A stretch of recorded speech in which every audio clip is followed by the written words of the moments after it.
Oke, assalamualaikum warahmatullahi wabarakatuh. Subhanallah, alhamdulillah, wa la ilaha illallah akbar. Allahumma sholli ala Muhammad wa ala alihi washabihi wasallim. Eh, Apa kabar sahabat juara? Semoga semuanya sehat walafiat, sehat dan dalam lindungan Allah Subhanahu wa taala. Baik, untuk materi di awal kelas 9 kita akan pelajari tentang sistem reproduksi pada manusia. Ini adalah materi biologi di kelas 9. Langsung saja kita awali dengan baca basmalah bersama-sama. Bismillahirrahmanirrahim. Nah, apa aja yang kita pelajari? Yang pertama, kita belajar tentang struktur dan fungsi organ reproduksi manusia.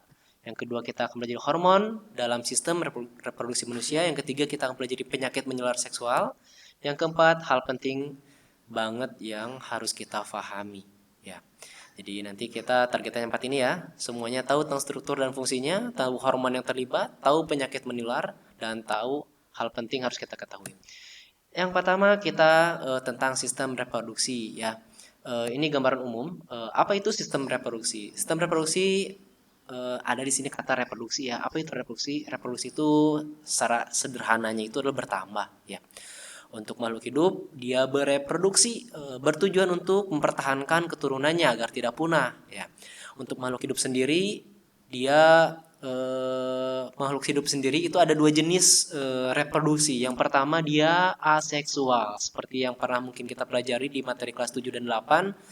Aseksual ini dia tidak melibatkan individu lain, dia secara pribadi saja seperti itu ya. Karena dia prosesnya contohnya pembelahan pada bakteri ya. Pembelahan pada bakteri ini dia aseksual, tidak melibatkan jenis jantan dan betina.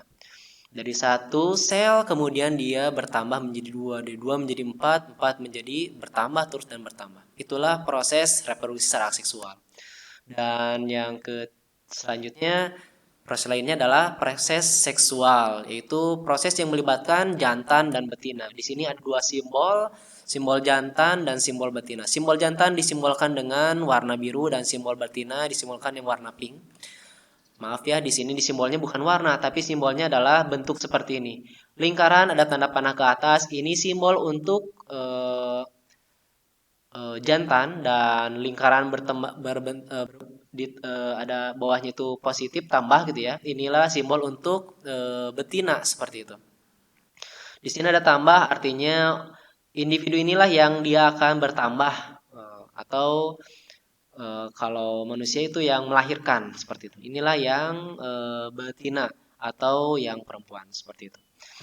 Nah, apa tujuan reproduksi? Seperti yang tadi disampaikan bahwa tujuan reproduksi pada makhluk hidup itu untuk melestarikan jenisnya agar jenisnya tidak mengalami kepunahan seperti itu.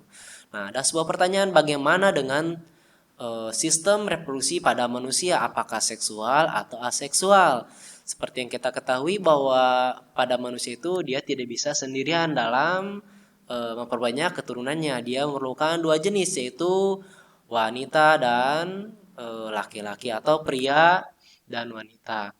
Untuk manusia reproduksinya secara seksual karena dia melibatkan pria dan wanita. Nah, seperti yang tadi disampaikan di awal, kita akan pelajari struktur dan fungsi. Diingat ya, struktur dan fungsi pastikan sudah memahami. Dan yang kedua, kita akan pelajari hormon. Yang ketiga, penyakit-penyakit yang terlibat. Dan yang terakhir, hal penting yang memang harus kita ketahui. Ada tips belajar buat sahabat juara. Pastikan ini diikuti gitu ya. Catatlah dan ingat hal-hal atau istilah-istilah baru gitu ya. Istilah-istilah baru silakan dicatat, kemudian diingat-ingat dan dibayangkan seperti itu. Selanjutnya kita masuk ke struktur dan fungsi organ reproduksi. Namun sebelum kita ke masuk struktur dan fungsi, kita akan mengenal dulu dua istilah penting, yaitu gonad dan gamet. Gonad dan gamet. Apa itu gonad? Gonad itu adalah kelenjar seks atau kelenjar reproduksi yang menghasilkan gamet atau sel untuk reproduksi seksual. Gonad ini berbentuk sebuah organ, nanti fungsinya dia akan menghasilkan sel-sel gamet atau sel-sel gamet ini sel untuk reproduksi seksual. Contoh, untuk pria gonadnya di testis, dia akan menghasilkan sperma.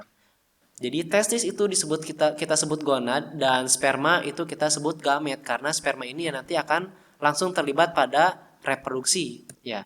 Untuk wanita gonad itu ovarium dan gametnya itu adalah ovum ya. Seperti itu. Lanjut kita masuk ke struktur dan fungsi organ pada pria. Nah, ini gambarnya struktur organ reproduksi pria gitu ya. Setidaknya ada 6 hal yang harus kita ingat ya. Tolong diingat. Ada 6 hal. Yang pertama kita akan belajar tentang yang bagian warna hijau itu. Kemudian yang kedua, bagian yang dia berlekuk-lekuk. Yang ketiga, kita akan mempelajari tentang saluran yang panjang ini. Kemudian yang keempat, bagian yang berlekuk juga sama seperti wadah ya. Dan yang kelima, bagian ini nih yang warna hijau juga. Dan yang keenam ini saluran yang warna ungu dari sini sampai keluar tubuh. Oke.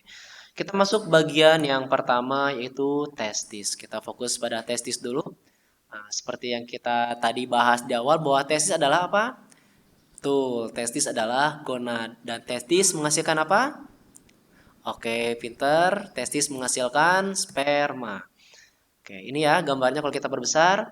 Jadi testis ini dia bulat seperti telur gitu ya. Ada 2 pasang seperti itu. Ini ada pada pria. Nah, dalam tes ini kalau kita belah, kita lihat secara melintang, dia ada bagian-bagian berlekuk-lekuk dan ini banyak sekali gitu ya, sahabat juara. Ini diwarnakan warna pink di sini kita sebut ini tubulus seminiferus. Nah, disinilah sel-sel sperma itu direproduksi atau dihasilkan seperti itu. Kalau kita tarik, kemudian kita potong dan kita melihat secara melintang, ini gambarnya kurang lebih seperti ini. Di sini tempat reproduksi sel sperma, nanti ketika spermanya sudah dihasilkan, dia akan masuk ke dalam ruangan ini, ruangan kosong, dan dia akan terkumpul semuanya pada bagian ini. Nah, bagian kotak ini kalau kita perbesar gambarnya seperti ini sahabat juara. Inilah proses pembentukan sperma atau spermatogenesis. Ya. Jadi yang pertama dari sel awal ini spermatogonium, walaupun sebenarnya di atasnya ada masih ada ya. Dari spermatogonium itu dari mana? Di atasnya ada. Tapi kita batasi untuk saat ini kita awali proses pembuatan sperma itu dari pembentukan sperma itu dari spermatogonium. Sel awalnya spermatogonium, dia akan membelah menjadi spermatosit primer dan kemudian dia akan membelah menjadi dua menjadi spermatosit sekunder. Masing-masing spermatosit sekunder ini dia akan membelah menjadi spermatid. Nah, spermatid kita bisa melihat nih spermatid. Ini spermatogonium, kemudian di sebelah sini ada spermatosit primer, kemudian di sebelah sini ada spermatosit sekunder, dan spermatosit sekunder dia akan membelah total menjadi 4 jadi spermatid. Spermatid ini adalah sperma yang memang belum terlalu matang. Dan akhirnya di spermatid dia berubah menjadi spermatozoa atau sperma dewasa. Ini gambarnya kurang lebih seperti ini, ada merahnya atasnya. Nah, ketika spermatozoa ini sudah dihasilkan, dia akan masuk, kemudian dia akan berkumpul di sini nih, di bagian berlekuk-lekuk panjang gitu ya. Untuk kemudian lebih dimatangkan. Kurang lebih gambaran sperma seperti ini, sahabat juara. Ada beberapa bagian, ini adalah gambar spermatozoa atau sperma dewasa. Ada bagian kepala, ini bagian kepala sebelah sini. Ya. Di bagian kepala dua hal, yang pertama ada akrosom, dia bagian yang paling keras karena dia nanti berfungsi untuk menembus sel telur. Kemudian di bawahnya, di dalamnya, di sini ada materi genetik sahabat juara. Ada materi genetik. Kemudian di sini di bagian bawahnya itu ada mitokondria. Maaf di sini belum diperbaiki, bukan materi genetik ya, tapi ada mitokondria. Dia tempat sebagai tempat energi gitu ya, menghasilkan energi. Kita coba perbaiki ya.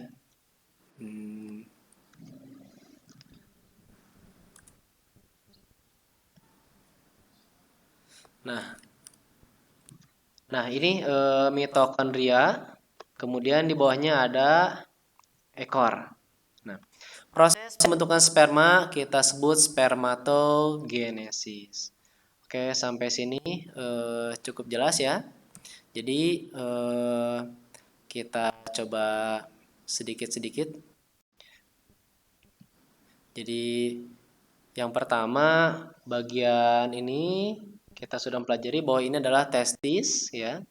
Testis ini kalau kita perbesar, inilah testis.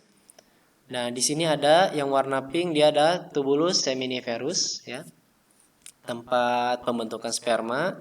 Dan kurang lebih gambar melintangnya seperti ini. Kalau kita perbesar menjadi seperti ini, sahabat juara, ya. Jadi proses pembentukan sperma kita awali dari sel yang ini, kita sebut saja spermatogonium. Di atas spermatogonium atau apa? Nanti bahasanya lebih lanjut ya. Dari spermatogonium menjadi spermatosit primer, dari spermatosit primer menjadi spermatosit sekunder, dari spermatosit sekunder menjadi spermatid, dari spermatid ini spermatid dia belum matang ya. Kemudian dia berubah menjadi spermatozoa, sperma dewasa ini nih, sperma dewasa. Gambarnya kurang lebih seperti ini, bagian kepala, bagian tengah, dan bagian ekor seperti itu. Nah, selanjutnya ketika sperma ini sudah ada, seperti yang tadi disampaikan, dia akan menuju bagian berkeluk ini. Apakah bagian berkeluk ini?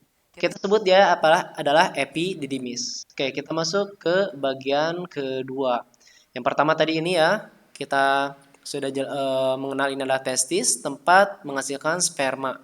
Testis adalah organ gonad ya, dan sperma itu yang dihasilkannya yaitu gametnya itu sperma. Nah, yang kedua, ketika sperma sudah dewasa, dia akan dikumpulkan dalam sebuah wadah, ini namanya yang bagian doi ini. Apakah ini? Kita sebut, dia sebut adalah epididymis. Ya, kita lihat epididymis yang mana? Nah, ini epididymis. Oke. Epididymis ini dia cukup panjang, berliku-liku gitu ya. Ketika sperma sudah dihasilkan, dia berkumpul di sini, cukup dimatangkan. Nanti ketika saatnya sudah siap untuk keluar, maka dia akan dikeluarkan seperti itu. Jadi epididymis itu adalah tempat pematangan dan penyimpanan sperma. Nah, oke, sampai sini cukup jelas ya. Coba diingat-ingat dulu. Nah, diingat-ingat. Nanti kita akan coba lanjutkan. Kita break dulu sebentar ya.